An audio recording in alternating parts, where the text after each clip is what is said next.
His second most played on the season is Mordekaiser, and he has it's very useful against Elise, maybe the dominance from Renekton, but none of the other Renekton physical.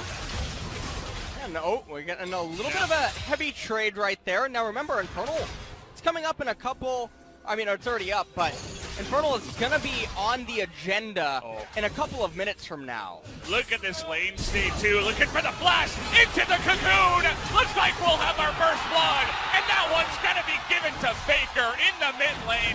Just like that, Renekton and Elise come together. You track this because you get back in, you haven't have an item lead over Faker for a while. Remember, bot lane now has a teleport disadvantage from other lanes, and therefore has to be even more defensive.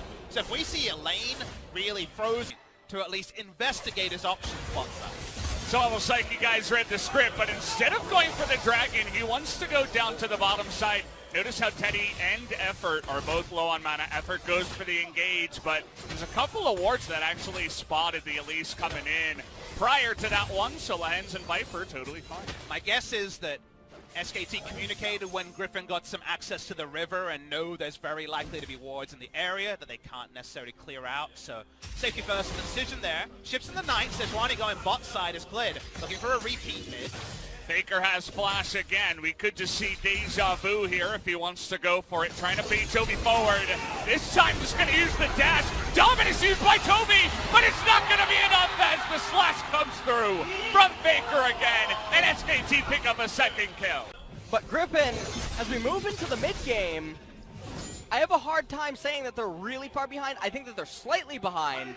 But SKT, they're going to need to do more than this. Toby spotted coming on down. It looks like Teddy and Effort should know about this. Trying to clear out the wave as fast as possible. Even using Arcane Shift, saying get the hell out of bot lane as Clid very comfortably going to take down Shelly and look to take some play to the top lane. It's a very telegraphed play coming through from Griffin. You pick Mordekaiser to be strong on the weak side. Speaking of the weak side, I see 2v1, but Mord has his ultimate to turn this. Oh, he landed that one. Already a ton of damage down onto Doran, but you can tell, as Papa was saying, they don't want to go for the dive just because of the champion that Mordekaiser is. They'll get a bunch of the gold, but they're not going to go ham, not yet 2-on-1. This is really interesting. If they can land the repel and kill him within the CC timing, he can't activate that Death Realm. All right, flash available. This is the mini game. Oh, he's going to flash the cocoon, but it's still maybe enough damage. We're in the Death Realm here. Doran trying to get him down, but the repel is enough to get Clid to go 1v1 as Khan casually going to take out the turret. But let's remember that you pick almost on 2 items for an Ezreal. In the mid lane, looking for a dive. Here we go. Nice Feather Storm to get Viper to safety. They don't quite have the damage here on the hedge. Faker is going to hop out because of that, but what about Clid? He has to flash over, and Doran, he's looking a hunt right now, going 1v1. But Clid is able to get out of there as SKT reaches for the kills, not able to get it. Remember, SKT have those laning early spike items. Remember that A minute ago, where I didn't think that Viper was going to be able to complete the item in time, but he has it.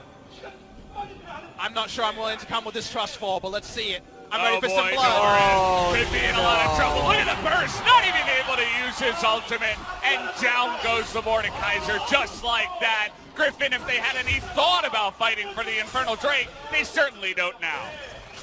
Doran in his first best of 5. Base checks the bush he needed to know the information for and paid for spoilers around Baron. That isn't going to happen after the early game SKT had. So because of that, playing around, skirmishing around, exhausting vision, then starting Baron is the easiest way to make Griffin hesitate and base check. Take a look at Toby. He's like, please let me get rid of that Banshee's Veil just one time. Nope. And the answer is no. We're going 1v1 now in the Death Realm. Faker against Doran, and actually pretty even for now. We have a bunch of fighting outside of it, but Faker has to be careful. But there's the Devourer to get Doran to safety as he got low himself. So the mid laner and the top laner go head to head, but in the end, SKT still in the better position. Will be able to pick up that dream. They're going to be able to pick it up, and now will the Infernal. I did not. Faker, he will respect it with the flash. He talked about that Infinity Edge. Now we're on 3.5 items for that Xayah. So The time's ticking, the clock's ticking here, and Griffin are getting stronger by the minute, and they're trying to make some plays with it, but Teddy, look at him go 1v4. This guy just doesn't give a damn right now. He's going to chunk out the two of them, and now we're looking for Lahens, who does not have that flash. Kali in the bot lane, but take a look at Teddy. He's still going 1v4, and now they're going to start the Baron. They have to replace the TP ward over the wall. See what happens here. Kali, level 16 in the side lane with a death cap. Looking for Doran here. He's going to get that charm down, but not really much of a follow-up. Teddy a little bit too far away from that one. They really wanted Mordekaiser to ult. That is what they were fishing for there, was the Mordekaiser ultimate, because then the Baron hijinks we've alluded to multiple times are not available. Here's that death cap of Kali. Well, they're going to get the ult out of this one in the 1v1, and take a look at Teddy. Just watch this Ezreal. He's looking for it, gets the flash. Here comes Khan over the turret, going for the kill. Would have had some help from his buddy Teddy, but he's able to do it alone as they kill Doran for the third time in this game. And they have a 50-second death timer on the Mordekaiser. Are they going to get the Baron during this death timer? Yes, he has teleport available, but perhaps they're going to give Griffin a little bit too much respect. I don't know if they should. Look at the vision. Only one control ward left, and everything else around the river is controlled by SKT. Elder comes up at the very threshold we talked about earlier, where in the face of the double Infernal, the base scaling and just the item scaling on Griffin, it will come online. We will get a team fight. Well, Khan, well and truly online, made Doran look like a rookie in this experienced top laner versus rookie top laner matchup. 2 years ago, Khan was on the winning side against SKT when they tried to run the entire gauntlet from Wildcard. Uni versus Khan was the matchup on that day, as SKT were 3-1 by a long shot. Probably the biggest upset we've had in an LCK final. Here we are 2 years later. SKT, we saw the fan vote, we saw the pro teams vote. Heavily, almost 4-1 odds ahead. 80% of people have said that SKT are going to take it down, and really nothing in the first 32 minutes would make you change your mind. The script would. Wait. Hold the phone, guys. Enough about the script. Was this on your script 156 damage for the Sejuani? Let me check. Hold on. That's even less than the Skarner from Cacao, so... This person's handwriting is terrible. It was 100 and, to be fair, 157. Can you remember where that could have come from? Was it when he kind of went bot lane and just kind of brushed somebody with his like level 2 W? Like 156 is very little. Yeah, he sweeps someone with the W, and I think that was it. I mean, he is sitting on 0-0-0. You talked about that before. You do more than 156 damage stacking up your damn E. It's true. I mean, this is... why aren't they taking Cloud? Oh, we're looking for Teddy here, but he's got a QSS, and he's looking to turn it back as Clid. Look at the damage, the poke coming out. Baker's going into the back line, and we have a Kali coming in from behind as well. There is no chance for Griffin to win this fight, unfortunately, and 4 guys immediately going to get wrecked here in the river, and SKT with the massive lead now, looking for the ace as they chase down the mid lane. SKT, whose river did they think it was? Griffin had no control over this river the entire game. Easy flank teleport, and how much can SKT take? Well, I mean, at this point, Chovy, he wasn't there for the team fight. The death timers are way too high.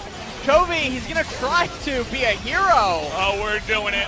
They don't even want the Baron. Chovy trying to go in there, immediately dies. 0-3 on the game, and that's going to be 1-0 in favor of SKT as they will be taking down the Nexus here in game number 1. And I mean, this is the kind of game. Going to turn it back as Clid. Look at the damage, the poke coming out. Baker's going into the back line, and we have a Kali coming in from behind as well. There is no chance for Griffin to win this fight, unfortunately, and 4 guys immediately going to get wrecked here in the river, and SKT with the massive lead now, looking for the ace as they chase down the mid lane. SKT, whose river did they think it was?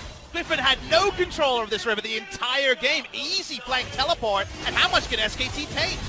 Well, I mean, at this point, Chovy, he wasn't there for the team fight. The death timers are way too high. Chovy, he's gonna try to be a hero. Oh, we're doing it. They don't even want the Baron. Chovy trying to go in there, immediately dies. 0-3 on the game, and that's going to be 1-0 in favor of SKT as they will be taking down the Nexus here in game number 1. And I mean, this is the kind of game